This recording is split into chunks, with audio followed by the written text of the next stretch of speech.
Vinícius Pacheco está chegando por aqui para falar sobre os jogos da 8ª rodada do Brasileirão Série A. E a gente destaca aí a liderança do Palmeiras, né, que se mantém líder da competição nacional, agora, digamos, com um pouquinho mais de folga diante do segundo colocado, que é o Flamengo. Folga mesmo, mas uma folguinha tímida, né, Vini? Boa noite, bem-vindo. Boa noite, André. Boa noite a todos que nos acompanham. O campeonato ainda está no início, a 8ª rodada está muito embolado ainda até então. 2 pontinhos, tudo isso pode mudar em apenas uma rodada. Mas a gente vai mostrar o que importa. Foi a vitória do Palmeiras já no finalzinho, nos acréscimos, quando o torcedor já estava se contentando ou se chateando já com o empate. Vitor Roque fez o único gol da partida e a gente confere agora. Vitor Roque partiu, fez o drible pela lateral, tocou para o Felipe Anderson, meteu esse chute, o goleirão do São Paulo deu o rebote e o Vitor Roque fez o gol da partida, que acabou não comemorando no primeiro momento porque foi marcado um impedimento, que foi revisado pelo VAR, e aí a gente pode ver como ele não estava impedido, e aí sim ele pôde soltar o grito do gol e comemorar com a torcida no clássico entre Palmeiras e São Paulo, o Verdão levando a melhor nessa disputa. Um jogo importante e faz muita diferença para o restante do campeonato. Uma boa vitória do São Paulo, do Palmeiras, que tem essa competição toda aí pela frente e vai se mantendo na liderança. Quem venceu também e subiu bem na tabela, se mantém lá em cima, é o Cruzeiro, que venceu por 4-0 jogando fora de casa, venceu o Sport. A gente confere agora, foi a estreia do treinador, o Antônio Oliveira, ele que já foi treinador do Cuiabá e também do Corinthians, estreando, 17 minutos de jogo, já perdendo de 2-0, a torcida do Rubro Negro, do Leão, do Sport, já estava chamando ele de burro, apenas 17 minutos de jogo. Mas agora vamos falar também de outro jogão, que foi Atlético Mineiro e Fluminense. Fluminense jogando fora de casa, começou vencendo, mas levou a virada do Galo. E a gente confere agora, o primeiro gol da partida veio com o Canóbio, aproveitou essa bobeada da defesa, bola quicando, tem que meter para o gol. Canóbio fez o primeiro gol. Na sequência, esse golaço do Rubens. O segundo gol da partida veio com o Júnior Santos, fazendo Serna. E a vitória do Atlético Mineiro veio após a cobrança de escanteio com o Igor Gomes. Quem agora, dá para se dizer, alguns torcedores, principalmente os gremistas, vêm chamando bastante, e os colorados têm perdido um pouco o gás, aquilo que o pessoal costuma dizer que aquela Pepsi de 3 litros chega ao Campeonato Gaúcho e neste final de semana perdeu novamente com 4 gols, sofrendo 4 gols, já havia tomado os 4 gols também do Corinthians e agora perdeu de 4-0, desta vez para o Botafogo, jogando no tapetinho. E a gente confere agora só golaços do Botafogo. O primeiro gol da partida veio com o Igor Jesus, de fora da área, meteu no canto. O segundo gol, após meter nas costas aí da defesa do Internacional, o Arthur fez esse golaço. O terceiro gol, novamente, pegando de surpresa nas costas da defesa do Colorado. O Cuiabano meteu esse golaço na gaveta. E o quarto gol veio com Alex Telles, dominou, bateu, treinaram muito, provavelmente durante a semana, finalizações, o Botafogo e o Internacional perdeu de 4-0. Hoje temos o jogo ainda em disputa, começou às 8 horas da noite, Santos e Ceará. Jogo duro de se assistir nesse momento, Santos e Ceará, principalmente o Peixe lá na zona de rebaixamento. Falado sobre isso, a gente confere os jogos também de sábado e os resultados estão aí. O Fortaleza venceu por 5-0 o Juventude, o Vitória ganhou de 2-1 do Vasco da Gama, o Flamengo venceu de 1-0 o Bahia, o Mirassol venceu de 2-1 o Corinthians e o Grêmio ficou no empate com o Bragantino.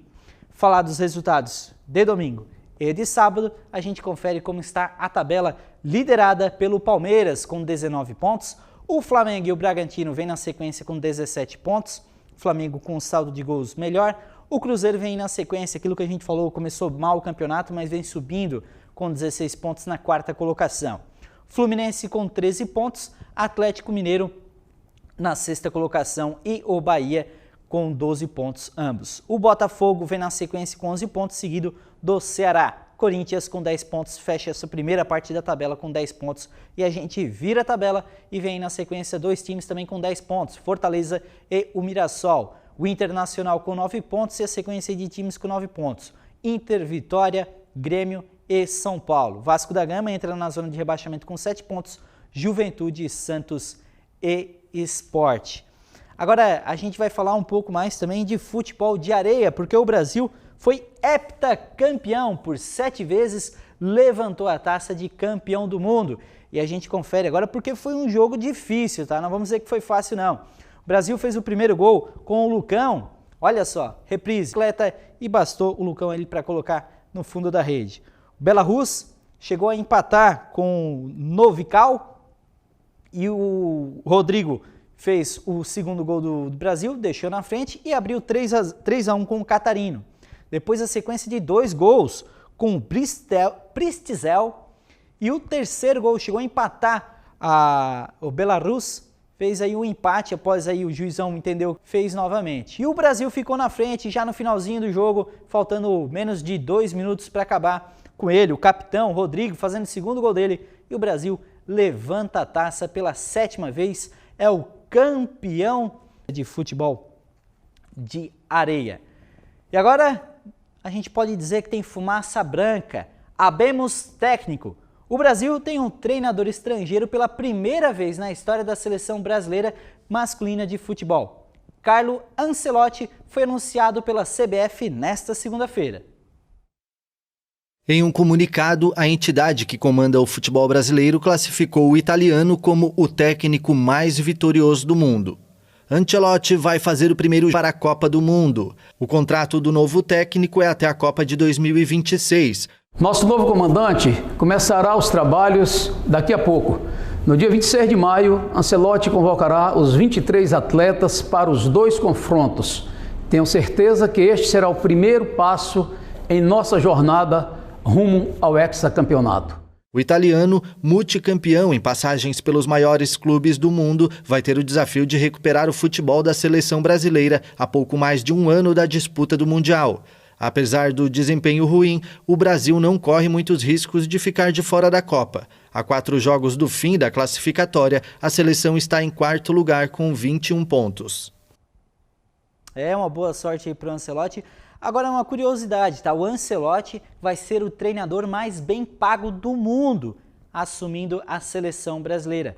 Ele que vai ganhar em média de 4 a 5 milhões por mês, o que vai garantir para ele por ano de 48 a 60 milhões por ano em 12 meses, o que é um valor inferior ao que ele ganha no Real Madrid, que atualmente ele ganha cerca de 70 milhões de reais por ano.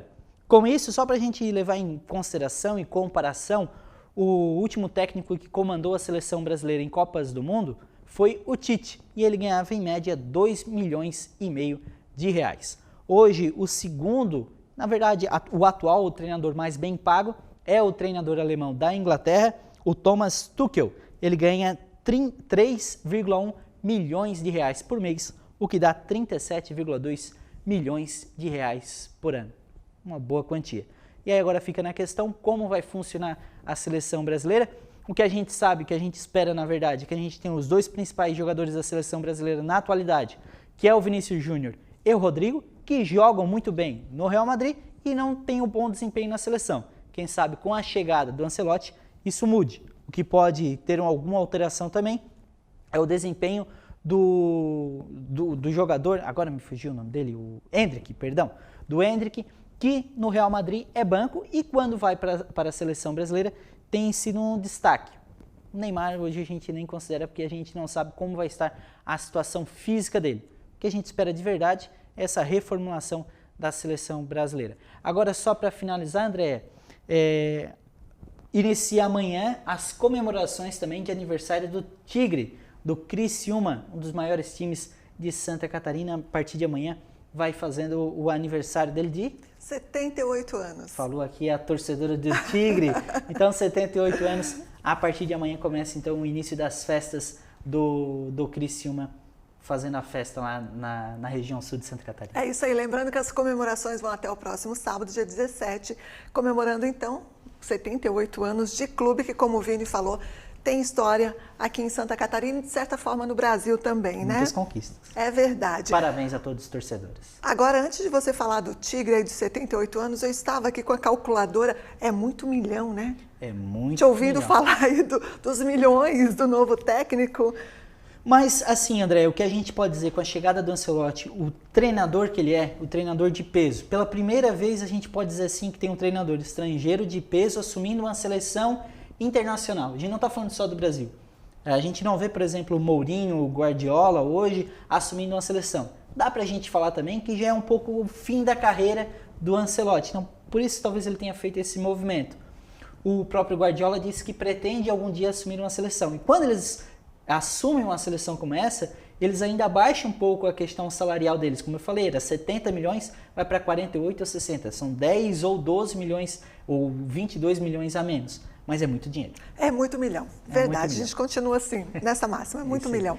Agora, uma expectativa incrível em cima dele, né? Com certeza. O que, na verdade, a gente tem que pensar é que a seleção brasileira não depende de um salvador da pátria. Muita gente está colocando essa responsabilidade sobre ele. Inclusive, o próprio presidente da seleção brasileira coloca esse peso em cima do Ancelotti para salvar o próprio cargo, que está em risco também. Mas o que a gente tem que lembrar é que a gente tem laterais fracos na seleção brasileira, a gente não consegue fazer com que bons jogadores que jogam na Premier, que jogam na La Liga, consigam ter esse mesmo desempenho também na seleção brasileira. Quem sabe com a experiência do Ancelotti, multicampeão internacional, consiga fazer a seleção se engrenar. A gente tinha o próprio Tite nas últimas 2 Copas do Mundo, que não era um mau treinador, era um bom treinador, mas que acabou por questões de, às vezes, ter um mau desempenho nos minutos finais, não conseguindo ir adiante nas Copas do Mundo. E o Ancelotti não está livre disso. O Ancelotti tem hoje um bom time, por exemplo, no Real Madrid,